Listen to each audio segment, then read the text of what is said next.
और फिर यहाँ पर बोल रहे कि अगर भारत में रहना है तो वंदे मातरम गाना पड़ेगा। भाई ये संविधान के खिलाफ है। अल्लामा फजल खैराबादी का वो सेल काला पानी का पुकार कर इनसे पूछ रहा है जो वहीं पर मर गए, खबर वहां पर है, बताओ मेरी कौमियत क्या थी। और मुल्क से मोहब्बत है और रहेगी हमेशा, क्योंकि ये अजीम कुर्बानियां यहाँ पर शामिल है जिन्होंने जंग आजादी में हिस्सा नहीं लिया। आज अगर वो वतन की मोहब्बत का दर्ज देंगे तो बड़ा गलत होगा।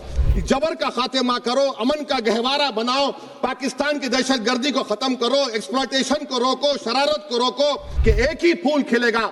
तो मैं जिम्मेदारी के साथ कह रहा हूं, अगर एक ही फूल खिलेगा तो वो सहरा बन जाएगा और माली माली नहीं रहेगा, वो जल्लाद कहलाएगा।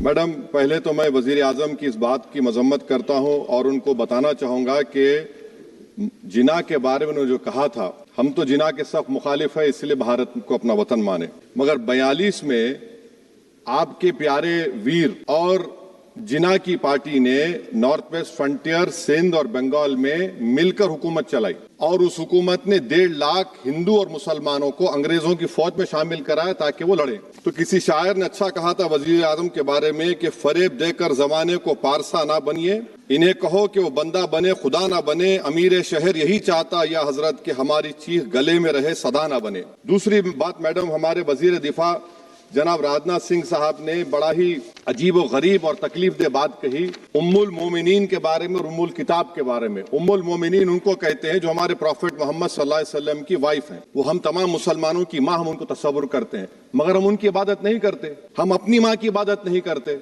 उम्मुल किताब कुरान है, हम कुरान की इबादत नहीं करते। कुरान अल्लाह का बिजावा कलाम है। तो उसके बारे में भी शायर ने अच्छा कहा कि खबर नहीं जिन्हें अपने दीन व मजहब की, हमें वो दीन का मतलब सिखाने निकले हैं। अहम बात यह है कि मैडम, हमारे मुल्क का आइन क्या इस लफ्ज से आगाज होता है, वी द पीपल। इसका आगाज भारत माता के नाम से नहीं होता है। हमारे संविधान का जो प्रियम्बल है वो क्या कहता है? Liberty of thought, expression, belief, faith and worship. अगर दस्तूर का ये पहला सफा ये बात करता है तो फिर कैसे किसी शहरी को किसी खुदा, देवी, देवता की इबादत करने पर या सजदा करने पर मजबूर किया जा सकता है? आप ही की पार्टी से आज की जो बातें हुई है इसी का बोल रही हैं। हमारे कॉन्स्टिट्यूंट असेंबली में मैडम एक मोहतरमा थी रोहिणी कुमार चौधरी ने एक तजवीज दी थी कि प्रियम्बल में किसी देवी के नाम से शुरू हो।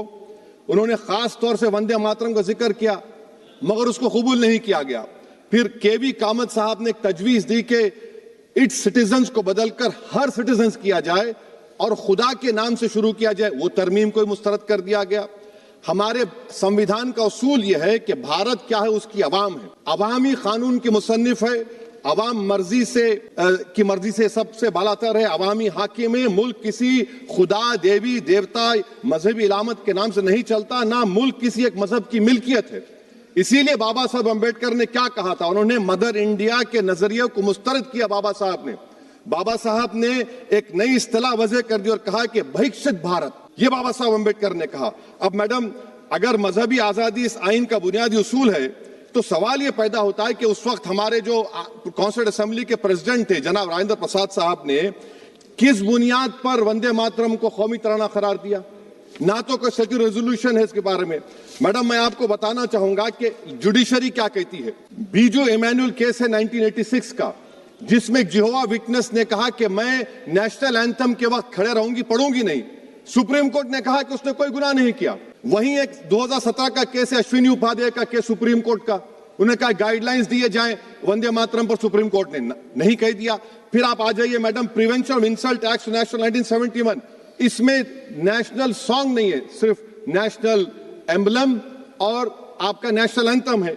फिर आप आ जाइए 40th अमेंडमेंट आर्टिकल 51 है, 76 में पास हुआ, उसमें भी इसका कोई जिक्र नहीं है।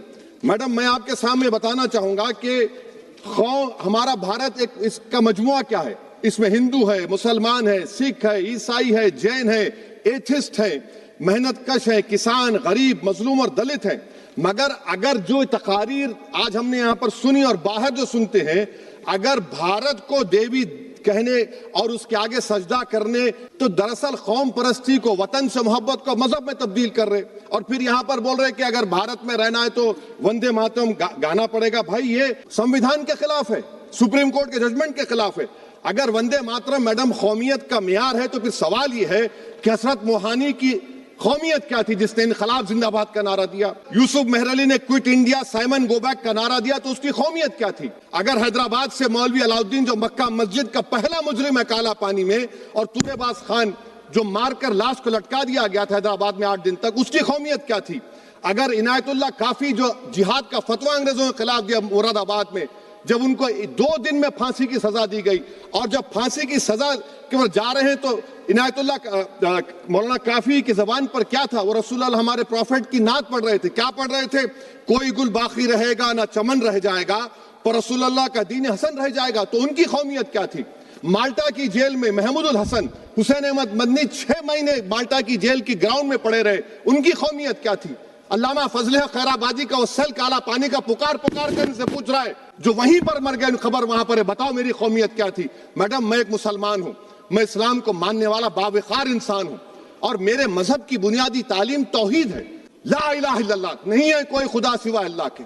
और कुरान में अल्लाह क्या बोल रहा? इय्याका नाबुदु इय्याका नस्तईन, तुम मेरी इबादत करो, मुझे मानो। मुझे कहां से मिल रहा? आर्टिकल 25 से मिल रहा है। मुझे कहां से मिल रहा है? Liberty of thought, expression, belief, faith and worship से मिल रहा है।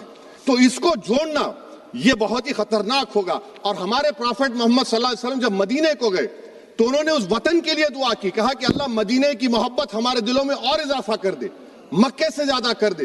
तो ये इस्लाम, मुसलमान होना, हमारे ईमान में मुल्क की मोहब्बत बीच में नहीं आती, और मुल्क से मोहब्बत है और रहेगी हमेशा, क्योंकि ये अजीम कुर्बानियां यहां पर शामिल है जिन्होंने जंग आजादी में हिस्सा नहीं लिया। आज अगर वो वतन की मोहब्बत का दर्ज देंगे तो बड़ा गलत होगा। मैडम, मैं आपके सामने एक चीज पढ़ूंगा। रविंद्रनाथ टैगोर ने लेटर लिखा सुभाष चंद्र बोस को, मैं सिर्फ किसी ने नहीं पढ़ा ये। क्या कहा टैगोर साहब ने? But parliament is a place of union for all religious groups and there the song can not be appropriate. When Bengali Muslims show sign of stubborn fanaticism, we regard it intolerable. When we too copy them and make unreasonable demands, it will be self-defeating. ये मैं इसको ले करूंगा madam, आप देख लीजिए।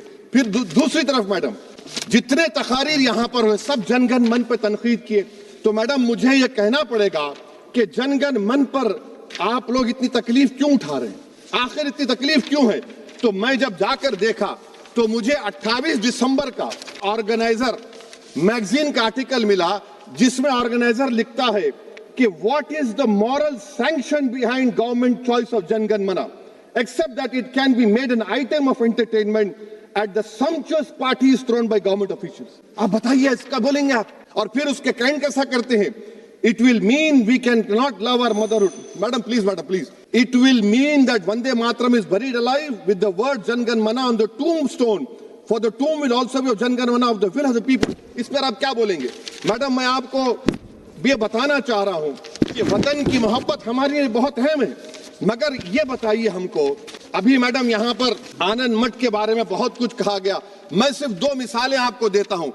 आनंद मठ के पेज नंबर 70 और 80 को पढ़ लीजिए। इसके बाद सनातन जहां मुसलमानों के घर पाते थे, इन्हें आग लगा देते थे। आप पेज नंबर 98 पढ़िए, हमें सिर्फ मुसलमानों को जड़ से खत्म करना है क्योंकि खुदा के दुश्मन बन चुके हैं।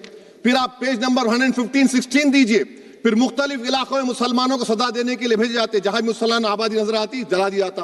फिर आप देख लीजिए मैडम, सफे नंबर 120 पेज 120, बंकिम लिखते हैं कि सनातियों को मालूम नहीं था कि अंग्रेज हिंदुस्तान को निजात दिलाने वाले हैं।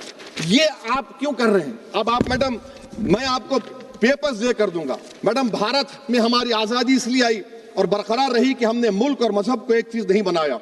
हमने ऐलान किया कि हमारी मुल्क मुख्तलिफ तबकात मज़ाहिब पर मुश्तमिल है, हमारे मुश्तरका तकदीर हमारी कौमियत का सरचश्मा है, यह खास जबान सकाफत मजहब नहीं है।